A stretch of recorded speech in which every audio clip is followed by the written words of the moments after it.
Permítame ser un poco autorreferencial en esta nota, solo para introducirla. Cuando hace más de 5 décadas, como niño en Chile, veía el vínculo entre Chile e Israel, siempre sentía mucho placer, porque era un vínculo muy fluido, la cooperación se notaba. Claro, pasaron décadas y algo ha cambiado. Recién escuchábamos al embajador de Israel, Gilad Strieli, muy dolido por esta decisión del gobierno chileno de impedir la participación de Israel en la FIDAE. Antes era más grande, se llamaba FISA, era una feria con muchos más rubros. Esta es específica de el tema aeroespacial y de aviación e Israel que tanto le ha aportado a Chile. Vamos a hablar con alguien también que está desde el mundo de la academia, desde el mundo de la diplomacia, ha sido embajador de Chile en distintos destinos, en Vietnam, en Portugal, en Trinidad y Tobago, Italia, una carrera muy larga en el mundo de la diplomacia, economista, académico, como le decía, y diplomático, que además desempeñó en este gobierno de Gabriel Boric un cargo de subsecretario de Defensa hasta hace algunos meses, hasta septiembre. Vamos a hablar con Fernando Ayala González.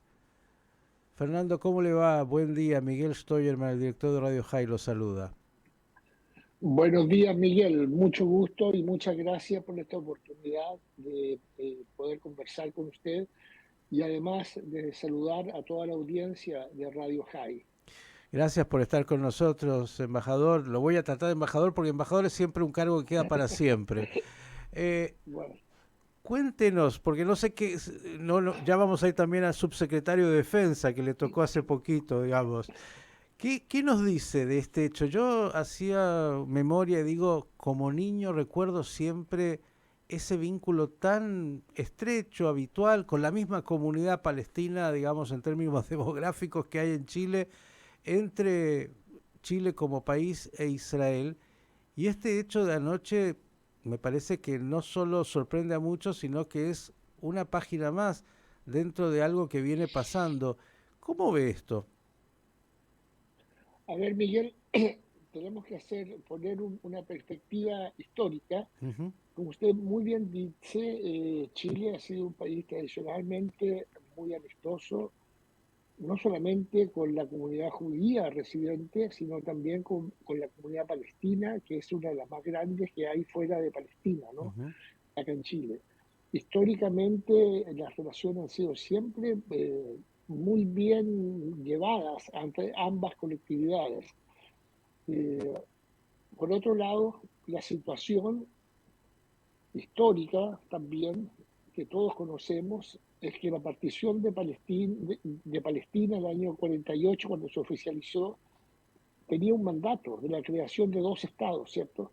El Estado judío de Israel, la creación del Estado de Israel y el Estado de Palestina. Ujú. Han pasado 75 años y todavía la comunidad palestina, no solamente en Palestina, sino que en el mundo, sigue esperando que se materialice ese Estado, donde además se contemplaba por resolución mayoritaria de la comunidad internacional, expresada en las votaciones de Naciones Unidas, sin que haya duda alguna, que otorgaba la parte oriental de Jerusalén como capital de Palestina. Ujú.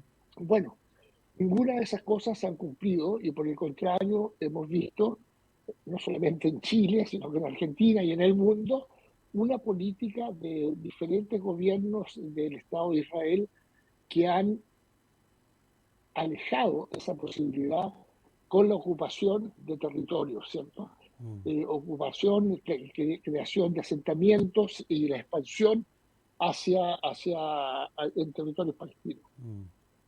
Toda esta situación es una situación que yo creo que el mundo ha observado con preocupación y que ha demostrado también la debilidad de lo que es Naciones Unidas respecto a que las resoluciones que mayoritariamente se tomen se cumplan.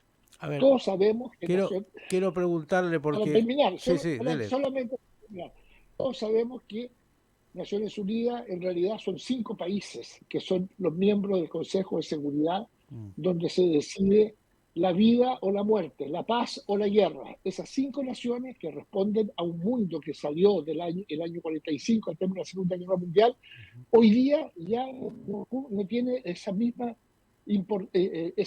características la humanidad en que vivimos, ¿cierto? El cambio climático, las guerras, las divisiones, la caída del muro de Berlín, desaparición de la Unión Soviética.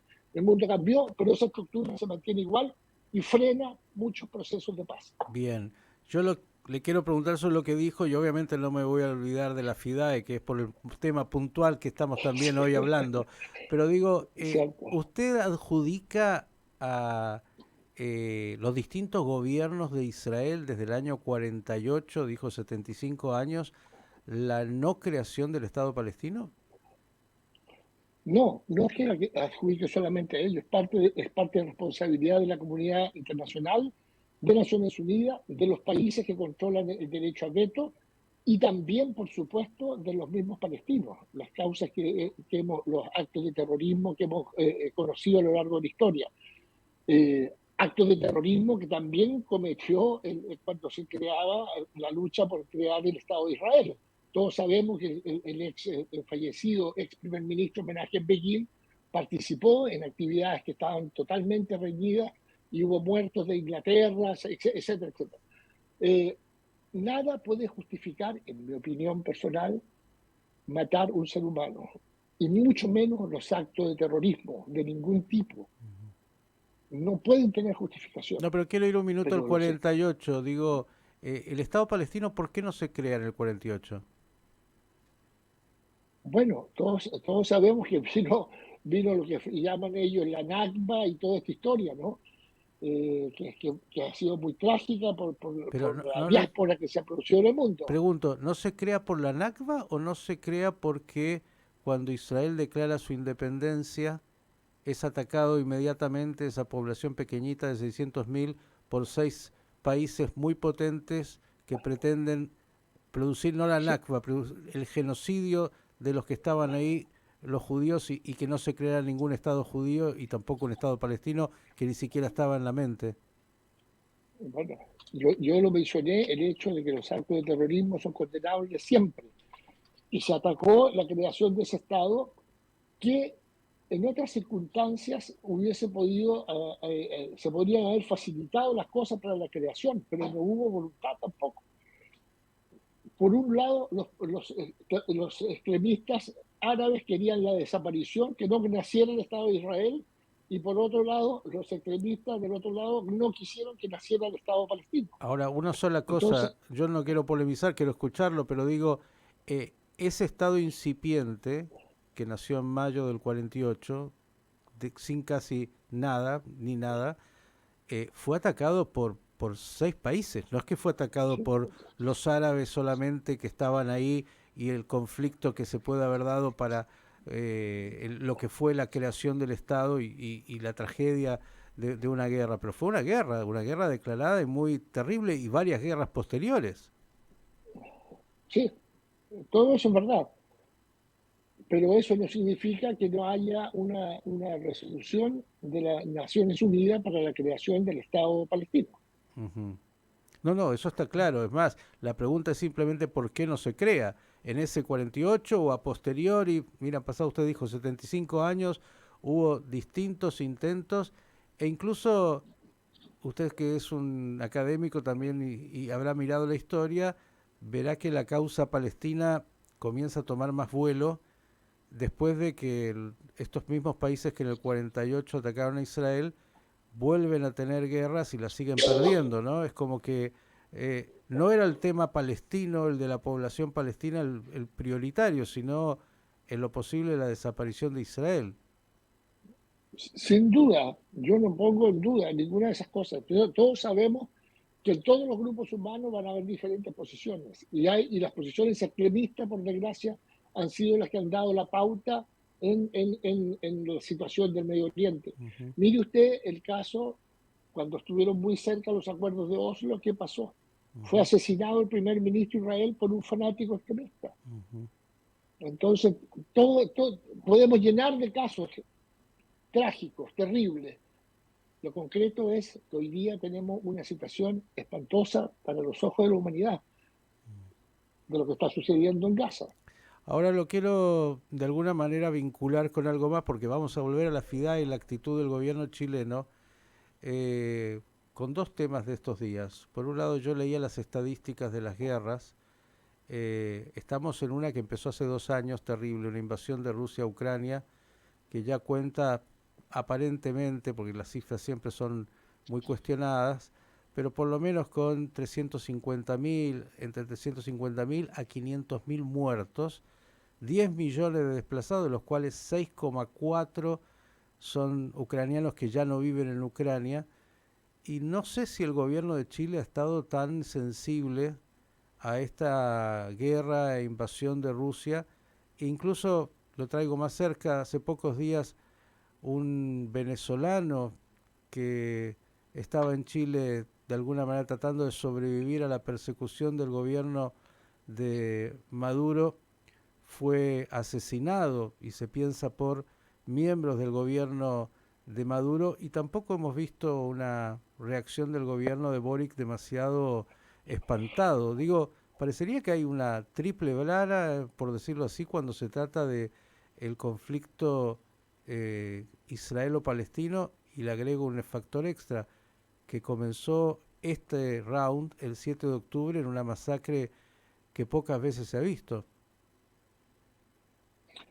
Miguel, vamos por parte. Usted me puso tres temas, me puso la guerra de Ucrania, me puso el tema de Venezuela. No se la voy a hacer Y, fácil. bueno, en primer lugar, respecto a la guerra, a la invasión de Rusia de territorio ucraniano, el gobierno de Chile y el gobierno del presidente Boric han condenado categóricamente y sin ambigüedades a Rusia, al gobierno de Moscú, por estos hechos. El presidente Zelensky pudo hablar, se escuchó en el Parlamento chileno, en una videoconferencia, el presidente Boric lo encontró en Europa, Ujú. están las fotografías y toda la solidaridad que se le entregó. ¿Tomó alguna medida Además, Chile contra Rusia? perdón, déjeme terminar la No, idea. pregunta Quiero concreta. decirle que cuando se produjo la invasión en el año 22, en febrero del año 2022, Ujú. el gobierno chileno de la época, del presidente Sebastián Piñera, impidió la presencia de Rusia en FIDAE. FIDAE es una feria Ujú. aeroespacial que se hace cada 2 años. Ujú. El año 22 las empresas rusas no pudieron participar como parte de la prohibición que impuso el gobierno en esa época del presidente Piñera. ¿En el 23? La, en el 23 no hubo, Ah, porque se hace cada 2 años. ¿y este año participa? Es una feria bianual, tampoco va a participar. Ajá. Eran 47 países los que estaban contemplados, incluyendo Israel, y por una decisión del gobierno de Chile, a raíz de lo que sucede en Gaza, donde hay una situación francamente, no quiero usar palabras tan duras, pero es una situación realmente incomprensible para cualquier ser humano civilizado, es, ha llevado al gobierno chileno a prohibir la participación de las empresas de Israel que vienen a mostrar armamento. Ahora, Le quiero preguntar, yo sé que tenemos muchos temas, pero vamos a tener un ratito más. Digo, ¿qué haría Chile si es que por Arica, vamos a poner un lugar que siempre es sensible, nuestros amigos peruanos, bolivianos, eh, bueno, ingresaran una mañana tempranito, 6:30 de la mañana, y resulta que vienen, arrasan y matan a miles de personas, se llevan secuestrados a su territorio. Además, en el camino ya vienen tirando misiles de cientos y miles sobre Arica. ¿Qué es lo que usted como ex embajador, como ciudadano chileno, le pediría a este gobierno o a cualquier gobierno de Chile que haga? bueno, si usted me dice, si Chile fuera Israel, ¿cómo hubiese reaccionado? A eso me está diciendo, ante el ataque terrorista de Hamas, Sí, ¿cierto? Eso es lo que me está preguntando. sí, Sin póngalo duda, a los peruanos, sin, póngalo. yo no voy a nombrar a ningún país vecino porque Ok, nosotros tenemos muy buenas relaciones con nuestros vecinos, etc. Somos un continente, Sudamérica, que desde la última guerra que tuvimos fue en el siglo pasado, la guerra de Paraguay y después la invasión inglesa a las Islas Malvinas. Somos un continente sudamericano más o menos bastante pacífico. así Y es. Chile más de 150 años que no ha estado en una guerra. La única vez que estuvimos cerca de ir a una guerra fue con nuestros vecinos argentinos, cuando habían dictaduras horribles en ambos países. Ujú. Y entonces, ¿qué le pediría usted al gobierno que hiciera si fuera atacado, como fue atacado Israel? Bueno, no, todo país, todo Estado, y de acuerdo al derecho internacional, tiene el derecho a defenderse. Ahora, el castigo o la respuesta debe ser proporcional a las causas. Si usted me dice, no quiero entrar en el juego de las cifras, porque las cifras son horribles. Para mí, un ser humano es horrible, la pérdida Ujú. de una sola vida, porque nada la recupera. 1.200 tampoco, y más de 30.000 tampoco. Y cuando la mitad de esos 30.000 son mujeres y niños inocentes, Mm. entonces la situación cambia. ¿Y qué es lo Yo le que quiero usted decir, qué es lo que usted le hubiera pedido al gobierno de Chile? Que fuera y no matara hablemos del gobierno solamente de Chile, a pero perdón, 1200 y violara solamente a pero, las pocas que fueron violadas, de acuerdo a lo que usted me está pero diciendo, Miguel, proporcional. no hablemos de Chile, hablemos de la realidad. Pero En el mundo ficticio podemos poner no, miles pero de esta es ejemplos, la realidad. La realidad ¿cierto? es que el 7 de Bueno, octubre, claro, 6:30 de la mañana, ya, arrasaron correcto, pero con, hablemos de con lo... Israel, Claro. pero no hablemos de Chile, porque Chile no entra No, en esta estoy historia. solamente haciendo una Usted me dice comparación que hable, para que usted me diga qué es bueno, lo que le pediría al gobierno chileno que haga, que los lo que trate dice la con... comunidad, lo que dice la comunidad internacional, que Israel tiene el derecho a defenderse respetando las normas que Israel se ha comprometido a firmar en el derecho internacional, Bien. que son las normas del derecho humanitario. ¿Y qué es Y lo que... eso impide, Sí. impide, porque además le quiero decir una cosa, un Estado no se puede comparar con un grupo terrorista. Mm. Usted no puede aplicar la misma actitud de un Estado, de un grupo terrorista cuando usted es un Estado. Bien, y cómo lo debería haber resuelto? Cuénteme, ¿cómo se hace para que todavía hay 134 secuestrados, que no se sabe de ellos, que no hay ningún acceso a información, mataron bebés, degollaron mujeres, violaron? Digo, ¿cuál era el camino que usted hubiese planteado para hablar entonces con el Hamas? Yo no le puedo dar una respuesta porque no me corresponde. Pero en segundo lugar, le quiero decir una cosa que pienso que es muy importante. Nada, han pasado más de 5 meses, si no me equivoco, desde el 7 de octubre, Ujú, ¿cierto? ujú. Más de 30.000 muertos y todavía las fuerzas israelíes no han podido encontrar a los 130 secuestrados. Imagínese qué Tendrán nivel que de llegar a 60.000 sofisticación. muertos. No, no, pero imagínese el nivel de sofisticación que tiene este que usted denomina grupo. Es un ejército sin duda mucho más potente que el de Chile, le puedo asegurar, el del Hamas, pero no importa. Digo, para que uno de los ejércitos más importantes del mundo a 5 meses no haya podido no solamente rescatar a su secuestrado, terminar con su infraestructura que viene hace mucho, con 500 kilómetros de construcción subterránea, haciendo lo que está haciendo. Digo, ¿sabe qué? Hace poco le hacía una nota a alguien, a un periodista israelí, ¿no? Solo se lo traigo como elemento. Me decía, ¿sabe por qué la guerra, me decía a mí, lleva 5 meses? Porque Israel respeta justamente los derechos internacionales. Si no, se terminaban 2 semanas. Digo, parecería que no es tan simple el cómo se resuelve el tema con Hamas. Digo, y le vuelvo a preguntar, ¿qué es lo que usted le hubiese pedido al ejército de Chile que haga? No, es que no me meta al ejército de Chile porque no tiene nada que ver con la situación, no tiene nada No, que pero ver. le planteo como Pero hipótesis, déjeme ¿cómo, decirle, cómo se como a usted le resuelve? gustan los ejemplos, le voy a dar dos ejemplos bien importantes. Los dos países con los ejércitos más poderosos del mundo Uh -huh, han enfrentado guerras. El ejército de Estados Unidos durante 10 años estuvo en Vietnam, uh -huh. siendo el país más poderoso del mundo, con la mayor fuerza militar, y se tuvo que retirar derrotado, Así es. derrotado. El ejército de la Unión Soviética invadió Afganistán y también, no sé si fueron 8 o 10 años, estuvieron ahí y también tuvieron que retirarse derrotados. Así es. Lo que significa, entonces, aquí lo voy a hablar yo por la parte mía, por deformación o deformación diplomática. Cuando usted está en esa circunstancia, lo que tiene que hacer es negociar, sentarse en una mesa de negociaciones, como lo tuvo que hacer Kissinger con los vietnamitas, como lo tuvieron que hacer los soviéticos con los afganos, porque en cualquier, las guerras siempre van a terminar. Entonces Las usted, secuelas, las bien, secuelas que dejan son brutales. no hay duda. Si La usted no guerra negocia, es el espanto, eso lo compartimos y cada vida, como usted ha dicho, es absolutamente sagrada y es una tragedia. Ahora, la pregunta es, bueno, usted dice entonces que si mañana algún grupo insurrecto, por llamarlo así, o que no está conforme con las fronteras que tenemos ahí en Arica, decide entrar a Chile y arrasar, vamos a negociar. siempre va a haber que negociar, siempre. ¿Usted quiere aniquilar a todos los palestinos o esa es la idea? No, para nada, al contrario. Yo creo que Entonces, ¿y qué creo, tiene que hacer entonces? creo que jamás es el que quiere aniquilar a los palestinos. De hecho, los viene usando como escudos humanos. Bueno, lo que nosotros creamos, pero tenemos que remitirnos los hechos. Los hechos son que esta guerra no va a, las secuelas que va a dejar son terribles, que se van a pagar por generaciones. Ajá.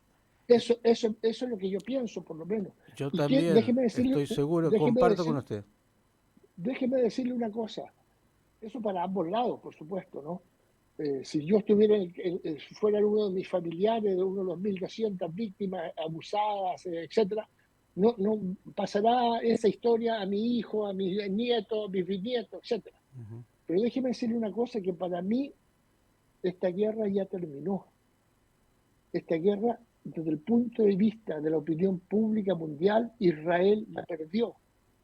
La perdió tal como Estados Unidos perdió cuando bombardeó cuando los vietnamitas le hicieron la famosa ofensiva del Tet durante 15 días que bombardearon por todos lados, y la opinión pública norteamericana fue la que hizo que el presidente Nixon se tuviera que ceder y sentarse a negociar.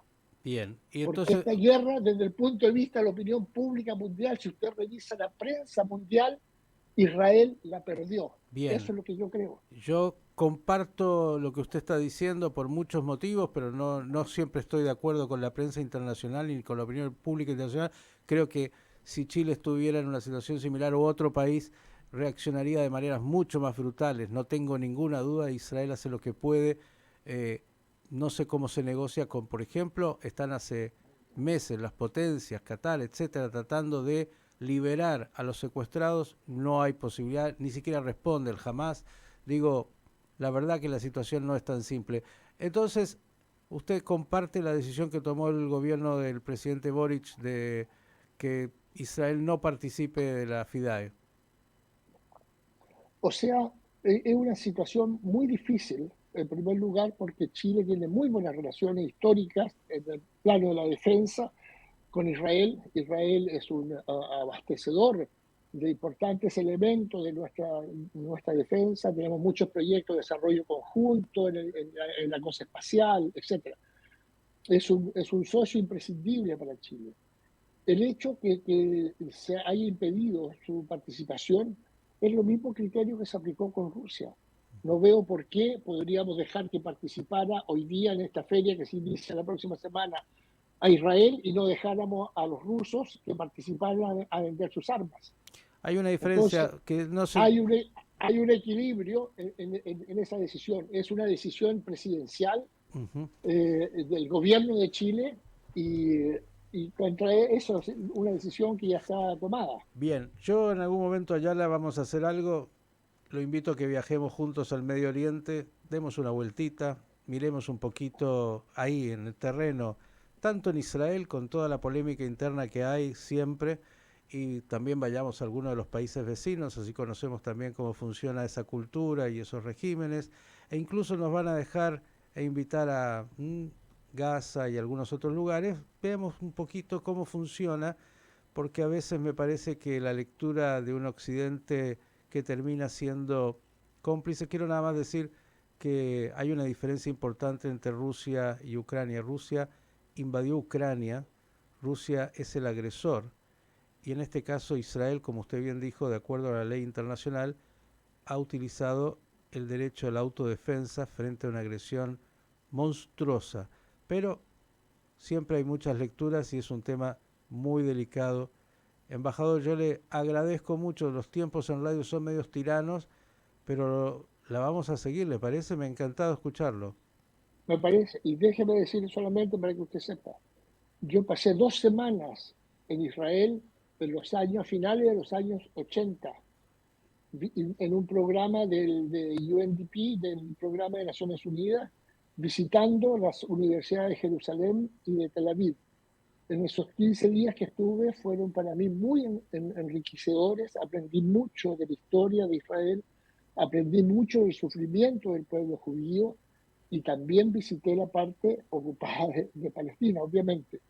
Pero quiero decirle que el mundo tiene que cambiar su forma de aproximarnos. No podemos seguir en esta lucha absurda que pierden todos, porque aquí no hay ganadores, Eso no está hay claro. ganadores. La En las guerra, guerras no hay ganadores. yo, Mire usted lo que pasó con la Primera Guerra Mundial. Cuando terminó la Primera Guerra Mundial, la humanidad pensaba ya nunca más va a haber otra guerra. Y llegó la Segunda Guerra Mundial. comparto con usted, embajador, que en las guerras no hay ganadores. Lo único que le tengo temor es que mañana los muchachos de ahí del Moro de Arica vengan del Morro de Arica a decirle que es una tierra ocupada. Pero bueno, por el momento lo dejamos hoy aquí y le agradezco enormemente. Muy bien, muchas gracias a usted Le, y a sus le auditores. mando un Hasta abrazo. luego. El embajador Hasta luego. Fernando Ayala lo hemos escuchado en esta situación que se ha dado en Chile. Bien, hombre con mucha trayectoria. ¿Valía la pena escucharlo? Yo creo que muchos piensan como él.